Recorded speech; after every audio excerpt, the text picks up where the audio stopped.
જય માતાજી. આજે આપણે બનાવશું ચોખાના લોટના લાડવા.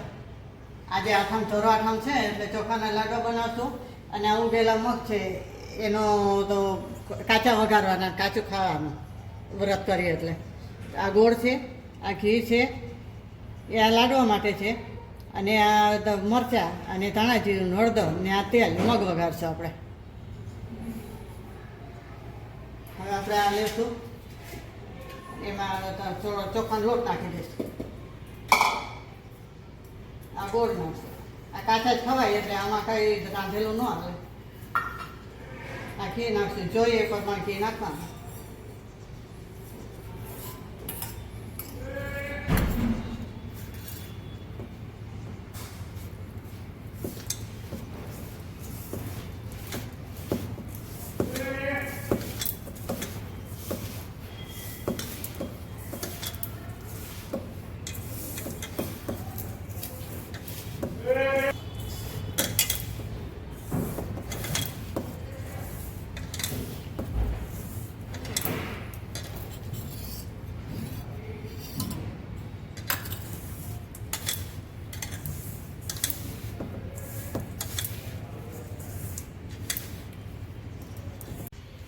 હવે લાડવા વાળશું આપણે. આવી રીતે વાર લેવાના.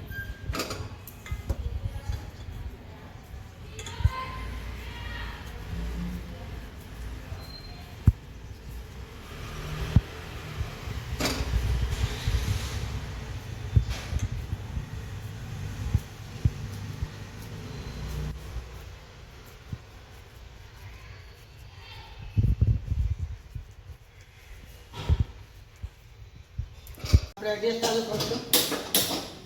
આ કઢાઈ મેળશું. આ તેલ નાખશું. આમાં તેલ બહુ ના હોય, 2 ચમચા જેવું નાખ.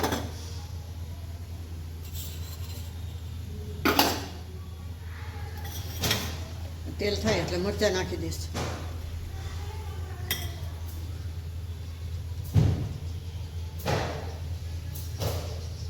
મરચાં નાખી દઈશું આપણે.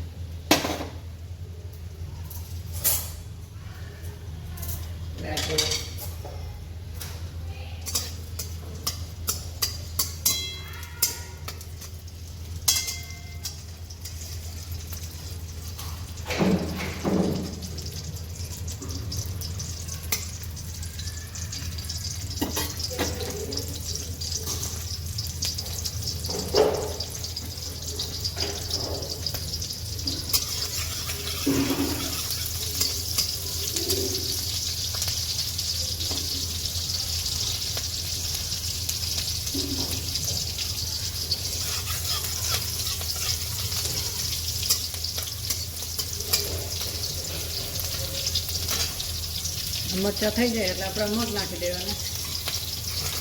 અને ચડવા થતા હોય તો સસરાવીને પછી થોડી વાર રાખીને ઉતારી લેવાનું. કાચું ખાવાનું હોય આ છે.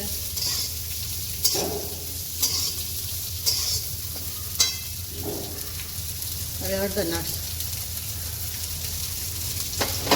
આ ધાણા જીરું નાખશું.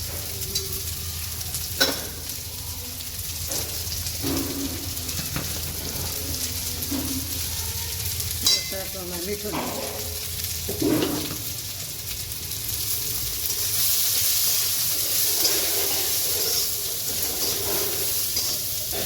મગ ઉગાડવાના હોય તો 2 દિવસ પહેલાં પલાળી દેવા.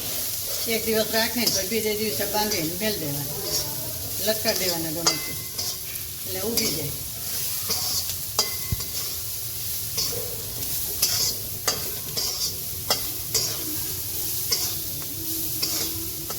મગ થઈ ગયા છે. ગેસ બંધ કરી દઈશું.